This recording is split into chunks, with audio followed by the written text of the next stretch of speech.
Hey everyone, welcome back to my channel. In today's video, I will show you how to change your username on the Reddit mobile app using your phone. Let's get started. First, open the Reddit app on your phone and make sure you are logged in to your account. Once you are on your home page, tap on your profile at the top right of the screen. After that, click on Profile.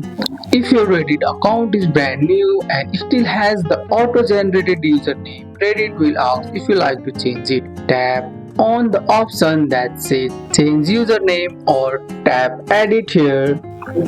Now type in the username you want. Keep in mind that it might be unique. If someone else already has it, you will need to try a different one. Use a mix of letters and numbers until you find one that works. Once you have typed the username, tap next or save to confirm. Reddit will ask one last time.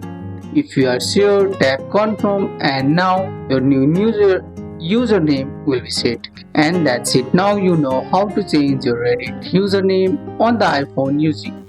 That's all for today's video guys. I hope you guys like this video. If you found this video helpful, drop a like, subscribe for more videos. Thanks for watching. See you in the next one.